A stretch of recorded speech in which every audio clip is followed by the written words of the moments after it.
All this national motocross action is proudly brought to you by TRP Distributors, Cannabis Energy Drink, and their associate sponsors.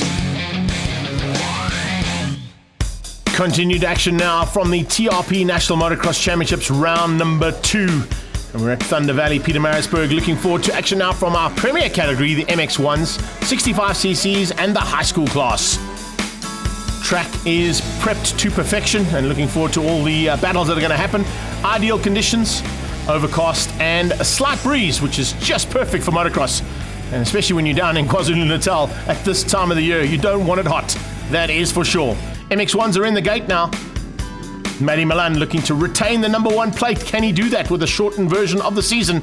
As we go to the start, it's the Cannabis Energy Girl who's going to take it 15 into 5, and gates about to drop for Heat 1 into Bridgestone corner. Who's going to have what it takes to get the whole shot? What a start! Look at this pack heading down there.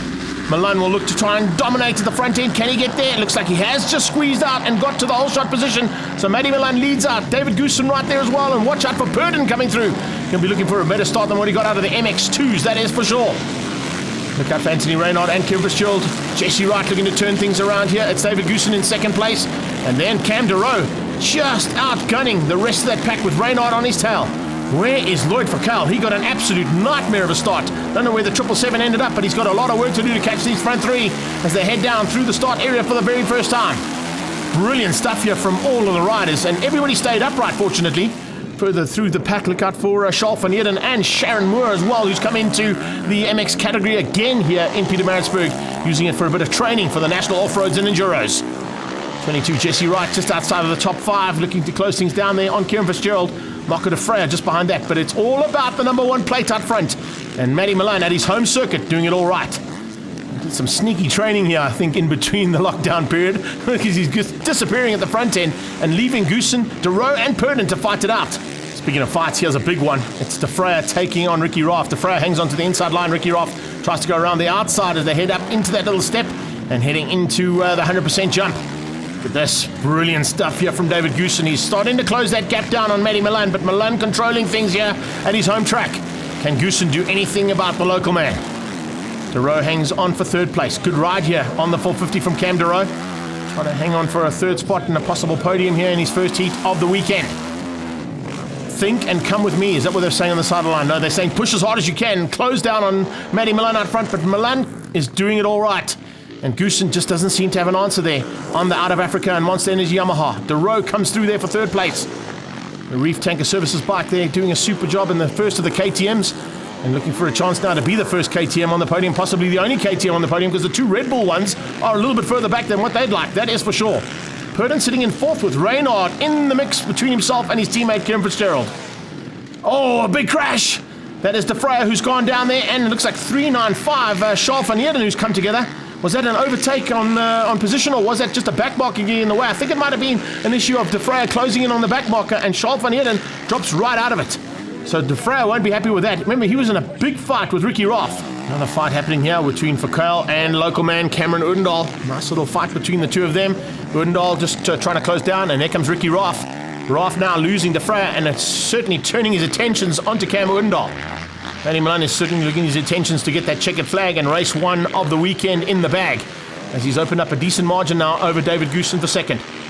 Goosen hanging on for second place, but the battle for third this is a battle for 4th. Reynard just keeping out the attentions of Tristan Purdon, and they haven't quite caught onto the back end of Cam DeRoe. Milan comes under the valley. There is Goosen, probably about, I'd say about 15 or 20 bike lengths back, just enough to keep out of the roost. Cam DeRoe equidistant apart there, you can see the gap. Matty Milan leading things out there over David Goosen. DeRoe coming into this gurney turn in 3rd place. Waiting to see who's going to be picking up in 4th place. I think that might be Jesse Wright who's moved up to 4th place. So Jesse Wright now got ahead of Anthony Reynard. Reynard coming through there for what is now 5th place on track. Jesse Wright certainly having a lot better time of it on the 450 than on the 250 today. up over 100%. There's the row for third. Is it going to be Reynard or Wright who comes through next? As they get into the mix of it now, you can see it's just starting to settle down ever so slightly here in our Premier category. But Milan is definitely the man to catch here at his home track. And David Goosen, having taken a victory as we saw in the 250s, will look to take a victory here, at least one of them of the day, in the 450 class. Cam has definitely got to grips with this 450 class very nicely in 2020. He'll be ruining the fact that it was such a shortened version of the season. Purdon now all over the back of Reynard. Oh, it got real up close and personal there as Purdon tried to dive on the inside. Rider down. Is that Jesse Wright who's gone down there? No, that's 18. Oh man, problems there for Vogelsang as he gets into the closing stages of this race and just gets it looped out and out the side door. That's a big problem there for him. He's going to drop out of the top 10, but no worries at all for Matty Milan. Coming into the closing stages now, Milan just going to control things to the line. He knows that Goosen's going to push a little bit on this last one, so he can't afford to just ease up too much, otherwise Goosen will make him pay. Goosen is definitely closing and he's looking for a chance now. There's about half a lap to go now. Can Goosen keep out Milan or get ahead of Milan and possibly take the victory? No, Milan is controlling things. Look at it. Look at Milan down the hill. Absolutely hauling down the hill and back up through the valley. It's going to be Matty Milan to take the first victory of the day here for MX1s. He's a happy man, that is for sure. Second place, David Goosen, and third place, Cam Deroe. Tristan Purdon eventually beat Reynard to the line for 4 and 5 with Fitzgerald in 6. Jesse Wright, much better ride there in 7th place, and Marco De Frey recovered to 8th place on the RSB Timbers KTM. We're pretty far back in the championship, so we had not the best first round in PE, so it's good to come out now after this whole break and get a win, especially for the team, for myself, the confidence, and yeah. Looking forward to the second moto, and then obviously tomorrow we've got another day, so try to save as much energy as possible and yeah, go out there and try to get this next one done.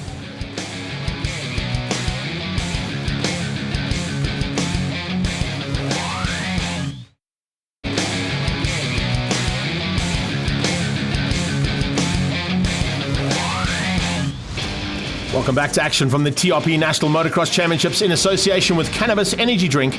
Let's catch up with the big boss man, Neville Naidu from Cannabis. We've been involved with the sport for over a period of 3 years, and we have another 5-year commitment towards motoring South Africa. We think Cannabis Energy Drink is a good sponsor for this event, as it is a healthy drink and a drink that can encourage people to drink more, give energy. Future commitment to motorsports, we're looking at getting involved in the bigger events like the motoring with vehicles, and also going down the line to motoring with go-karts. Great to have a sponsor behind that and joining TRP with a long relationship in motocross as we head into the 65cc's. The gate is about to drop. This is arguably one of the most competitive categories on the day, and certainly one of the biggest. As the eyes down and racing head towards Bridgestone Corner. And it's a rutted section that they're going to go through now. These little wheels are going to take big strain as they head down into turn 1. Bridgestone Corner. Is that the number 1 plate of Neil van der Vyver, who's got around the outside of that turn, missed out on all the action on the inside to take the lead? Yes, it is. So it's van der Vyver who leads out. Who is on his tail? Is that championship leader Jordan van Wyk? I think it might be. Van Wyk and van der Vyver are going to be going at it now between the two of them for this heat of the 65cc's. Neil van der Vyver has definitely got his work cut out for him. He didn't quite have the start he wanted at the beginning of the season before lockdown. That's why the red plate is on the 747 behind him. Just behind that, Trey Cox with the number 2 plate from 2019. Jack Pullen coming through there. And just in the mix there was Blade Tilley, and Aidan Henley will be looking to make his way up into the top pack if he can. Second pack of riders coming through there. Jack Roche and Jake Pretorius fighting with Casey Tilley. And at the back end, look at that. 141 machine having a little bit of issues there. Christian Barrington-Smith, also a man who took a victory at the first outing, just not getting to grips with the circuit. Alfie on the sideline, looking to get Trey Cox a bit higher up than what he is right now, down in 3rd. No one's going to catch Van der Vyver though. He's got it all sorted out. I can see Jordan van Wyk might be thinking about the championship already. Maybe his mum and dad have had a chat there and the team have said to him, listen, consolidation at this point, particularly when you've only got 4 rounds of this championship left. You might have to just play around and stay at the front end and not make mistakes. Not a bad idea, that is for sure. Considering we've only got 2 rounds here in Pietermaritzburg and another 2 to come for 2020. But Neil van der Vyver is looking to make up ground and leads out at the moment by a big margin as he's pulled away from Jordan van Wyk. Trey Cox in 3rd place. And Cox, using local knowledge here, probably going to find a couple of different lines to try and close down on Jordan van Wyk. Further back, the 1-2-5 bike there, Blade Tilly fighting with Jack Pullen. Pullen just ahead of him. And Tilly now closing down. There was a bit of chop and change between the two of them for 4th and 5th. Aidan Henley not too far behind that. Nice ride here from Van der Pfeiffer. 51 is Henley, there it is. And we've just been talking about, and he's been closed down by Blake Frost. So Frosty not too far off the back end there. If he can find a way through there and possibly spoil the day there for a top 5. Nice little mid-pack, as I said there. Jake Pretorius, Casey Tilly's in there as well. The cut for Daniel Brindley and Alex Cooper. Lila Van Bredar right at the back and having a bit of fun and games there with the boys. But it is all about the battle for the lead. And Trey Cox is closing down on Van Wyk. Only a couple of corners to go to this one, and I think Coxie might have that number 747 in his sights. Nice to see all through the field. Little fights here and there. Aidan Henley, unfortunately not able to get onto the back end of where he'd like to be there for the 1st, 2nd and 3rd place battle. Stand up, they're saying. Don't sit down at this point. You can't sit down, not when you've got so many riders around you. 4-rider battle there, and that is for just outside the top 10. Brilliant stuff coming out of Roche, Pretorius, Tilly and Brindley. But the best comes out of Neil van der Pfeiffer, taking the victory and a solid 1st place. And the overall for the day going to Van der Pfeiffer as well, beating out Trey Cox from the Motul Alfie Cox Racing KTM team. Jordan van Wyk hangs on to the red plate for 3rd, and Jack Pullen beats out Blade Tilly with Frost, Smith and Henley, your top 8.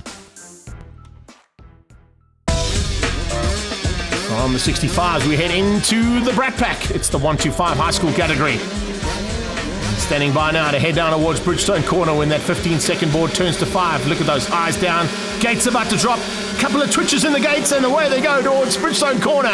Oh, just roost out of the gates and into the lead. Is that John Mlimi? It is. Mlimi hits the front. All rider down. 45 crashing out. Wesley McGavin with a big mistake, and I think just might have been clipped there going into Bridgestone Corner. Just threw him out the side of the bike and onto the dirt. And I think McGavin might be out of this one.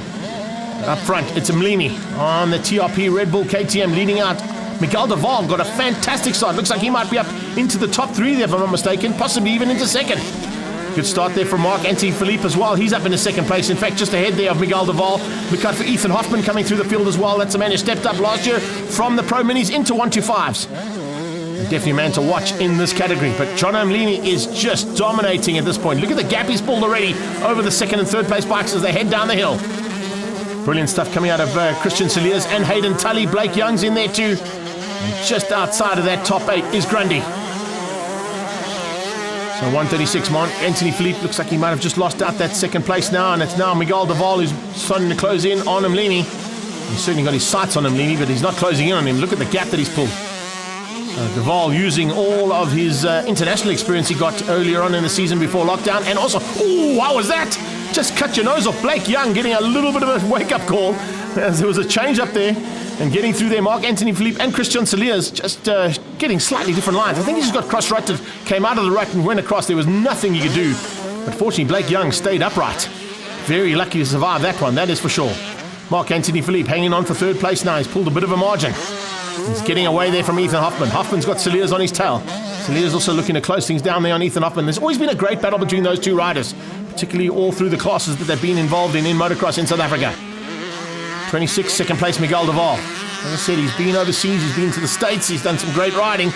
He's not quite able to close onto the back end of John Mlimi, who's also been training and looking for opportunities in the international fields too, along with his brother Josh. As they come over, there's a big look over the shoulder there just to make sure from Mark Anthony Philippe what the gap is like.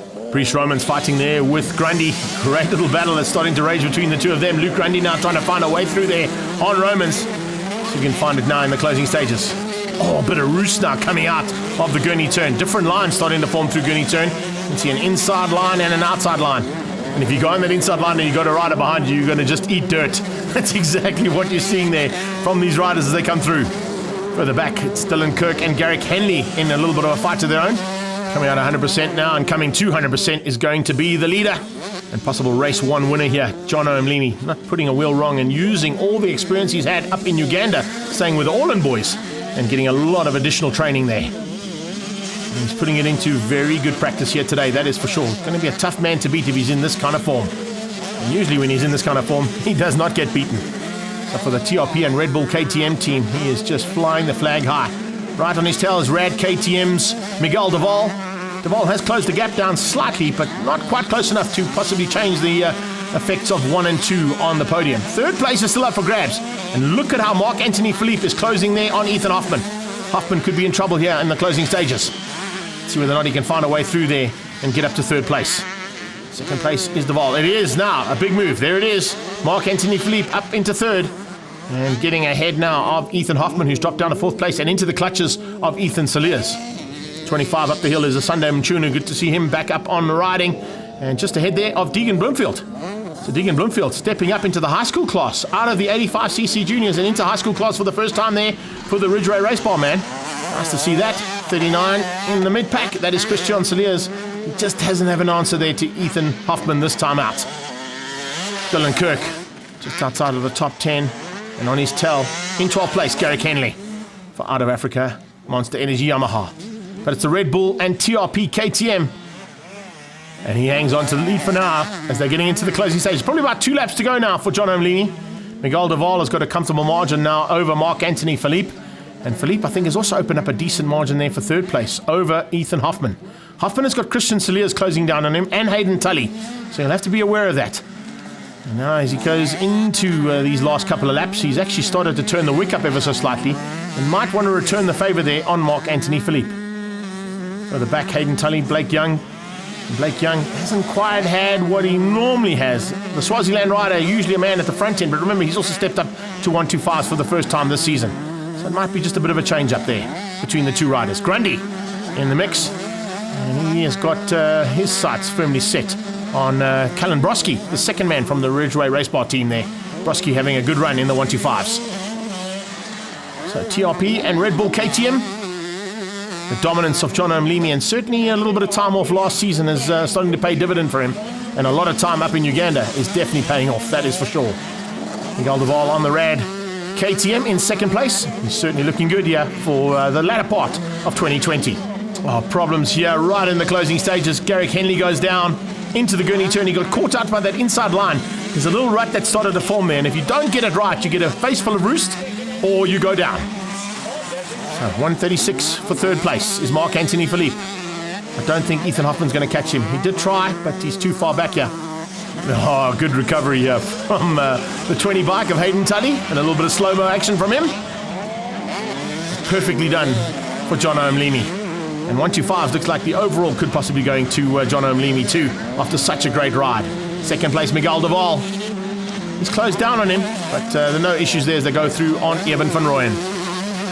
Only a couple of turns to go now for John O'Mleeny, and he's done it all right, that is for sure. Brilliant ride here from John O'Mleeny to take the win for the TRP Red Bull KTM team. Second place will be the Rad KTM of Miguel Duval. KTM's 1, 2, and possibly 3 there with Mark Anthony Philippe coming through there for the third spot. First of the Yamahas was Christian Saliers in fourth, beating out Hayden Tully and Ethan Hoffman, with Grundy in seventh and Callan Broski for Ridgeway Race Bar on the Husqvarna in eighth.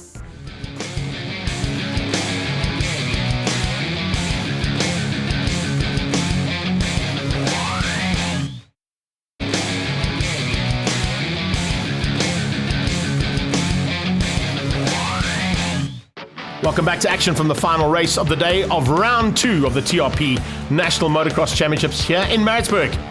Thunder Valley's given some great action so far, and back again with some ideal conditions now for the final heat of MX1s. Let's see if anybody can do anything about the local man, Matty Milan, on the number 1. And that Husqvarna is deadly into turn 1. Is he good enough to take the whole shot? Yes, he is. Kieran Fitzgerald with a much better start this time. He goes through in second place there, and around the outside, Lloyd Verkel also with a much better start here for Heat 2. Coming out of the bottom section there, the TRP section, now heading down the river towards the big river tabletop. It's Matty Milan in full flight, getting away from Kieran Fitzgerald by the looks of things, and then it looks like Reynard and Goosen fighting in that 4th and 5th place as they go over the big tabletop. Milan leads out, a much better start coming out of Lloyd Verkel too as he gets into the mix now, pushing hard. Trying to close down there on Kieran Fitzgerald. Kieran Fitzgerald still sitting in second place. As they come out of the valley, they're going to get confirmation of exactly how they are. Yeah, Fitzgerald in second place, heading up towards Gurney Turn. It is Matty Milan, and look at that. Oh, a big move there from Goosen. Diving through and putting his fellow Yamaha man down into 4th place for Cal to 4th. Cam Dero, I think, is in 5, and then De Freya starting to push through there for the 6th spot. Battles continue through the pack there. Charles van Heerden and Vogelsang. Jan Vogelsang just battling with conditions here today. I'm not quite sure what went wrong with him. He had a big issue in the first one. We saw him go down. Maybe he's just feeling the effects of that crash from heat number 1. Goosen now ahead of Kieran Fitzgerald. He's now moved up ahead. And Justin Purdon closing down on the 777 of Lloyd Verkuil. Then it's De Roo. De Roo's got De Vreyer all over the back of him. Marco De Vreyer certainly be looking to turn his luck around after that incident between himself and Charles van Heerden in race number 1. It is Matty Milan who's doing it all right here. No worries whatsoever for the number 1 plate. And remember, he's trying to close the gap down. He had a nightmare first round and looking to possibly get as many points and possibly the maximum amount of points to get back into the hunt for this championship. Reynard fighting with Odendaal. It's just outside of the top 5 at this point. That's not where Reynard was in the first heat. Be concerned about that. That is for sure. He's got potential of second place in the championship. Goosen will be looking to close things down on Matty Milan, but they're all trying to take the lead away from Tristan Purdon, who sits in 5th place, coming along the back end there of Lloyd Verkuil. Milan doing it all right here and keeping it at the front end. Remember, he spends a lot of time here, not only training himself, but training youngsters too. Goosen in 2nd. And controlling things there from that 2nd spot. Look at the pressure being applied now for Verkuil on Fitzgerald, and he gets through. So Verkuil gets through. He's chopping and changing there for 3rd, 4th and 5th. The rest of the pack coming through there looks like a little bit of a change up as well, as we see Cam De Roo's pulled ever so slightly away from Marco De Vreyer. And then behind that it's Jesse Wright. Ricky Roth a bit further back than what he'd like to be. Hasn't quite gone according to plan, and that's why you can see Roth just not in a rhythm whatsoever. Battling here today. And that looks like just squeezing through on them, Charles van Heerden. Leader is Milan. He heads out of the TRP section now. Look at Milan. That bike is on rails around the circuit. And the suspension is working well, and when it's working this well, he's a tough man to beat. How far back is Goosen? Not too far back. Goosen could potentially be looking to close that gap down. Maybe he's just giving himself a little bit of a breathing room and a bit of breathing space there to get back up and have a last-ditch effort. Nice slow-mo there of Milan sideways as he comes out of the Cannabis section now, heading up towards the Prepsol turn. Back down into the valley. Over that Cannabis energy drink. Tabletop. He's Lloyd Verkuil through. Yes, well, he's still maintained it. He's still ahead there, but Tristan Purdon's closing down on him. Purdon is now putting the pressure onto Verkuil. Here's side-by-side action once again from De Roo and De Vreyer. De Vreyer on the inside line, looks straight across. It's almost Supercross style there between the two of them, and he eventually forces his way through there on Cam De Roo. That was a great shot we got there. And now we see the man disappearing at the front end. Matty Milan looking for a double on the day here for round 2. Goosen, Verkuil, and Purdon now. Purdon is applying huge pressure onto Lloyd Verkuil. I think Lloyd could be in a bit of trouble here. Kieran Fitzgerald's dropped down to 5th place. He's all on his own sim. He's going to be looking in his rearview mirrors if he had them, because De Vreyer's not too far behind him. De Vreyer now getting away from De Roo as soon as he made that move. De Roo didn't seem to have an answer. I was singing his praises in race number 1, but in race 2 he just doesn't seem to have the same kind of rhythm. Jesse Wright ahead of Reynard as they come now into the Gurney section again. Looks like a lot of guys starting to feel the effects of no seat time and maybe a little bit of lack of fitness out there. I know Matty's been working frantically over the lockdown period to stay in shape. And you can see it's paying off. He's ahead and staying ahead of the Out of Africa Monster Energy Yamaha of David Goosen. And Goose ahead of Verkuil, Verkuil ahead of Purdon. And De Vreyer and De Roo. De Roo turning the wick up now with only a couple of laps to go, so maybe Cam De Roo wants to get back ahead of Marco De Vreyer. I think they've also seen that Jesse Wright's in sight.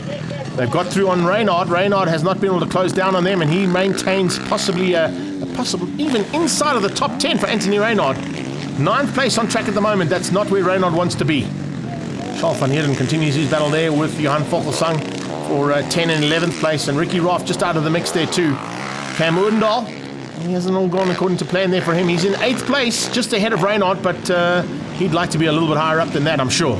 Milan comes into the Gurney turn. Oh, he runs a little bit wide. I think he might have been caught out by a rider who's gone off. He maybe just got spotting teammates there, or action off track. Oh, yeah, speaking of teammates, stablemates going at it. Goosen being outgunned by Verkuil. Verkuil up to 2nd place now. David Goosen also making a mistake coming up here into this Gurney turn. That little inside rut is starting to affect the riders, that is for sure. See Jesse Wright closing on De Roo. So things going wrong for the riders behind this man. Nothing wrong with his riding, that is for sure, other than that mistake. But I think what happened there was he saw the rider going off track and maybe target fixation there for Matty Milan. Fakal into second now. Look at, he's pulled a massive gap over David Goosen. Final look over the left shoulder there. And knows that Matty Milan has got this all in the bag for a possible double victory here and the overall win, and certainly to close that gap down on Tristan Purdon in the championship. Fakal in second place. Hickson Mahoney is the rider who was off track earlier on. And it's David Goosen. You can see a lot of shouting and screaming there for Goosen. I think Goosen's gone down. Look at the damage and the torn shirt there. And speaking of going down, look at that. It's Tristan Purdon with a peakless helmet here in Pietermaritzburg. That's normally peakless in Pinetown for motards, but it's peakless on Purdon's helmet, that is for sure. I wonder if him and Goosen came together. As we're getting into the closing stages now, Matty Milan's going to take the double victory on the day, that is for sure. He's a happy man about that. Home victories are always important and vital for the championship for him too. Fakal comes through for second place, and David Goosen's going to survive for third with the scars on the side, and Purdon, look at that, peakless in Pietermaritzburg, comes through for fourth place, beating out his teammate Kieran Fitzgerald. Confirmation of MX1 Heat 2 results there. Milan ahead of Fakal, Goosen and Purdon coming together for 3 and 4. It was Fitzgerald in 5, beating out De Freya, Jesse Wright and Cam De Roe.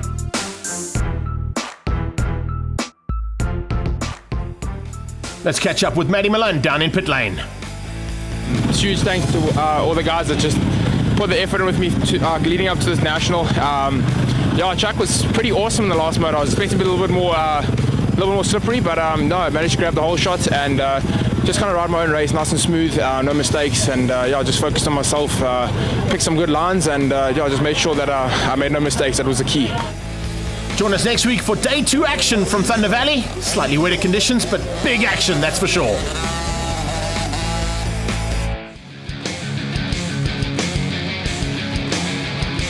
All this national motocross action is proudly brought to you by TRP Distributors, Cannabis Energy Drink, and their associate sponsors.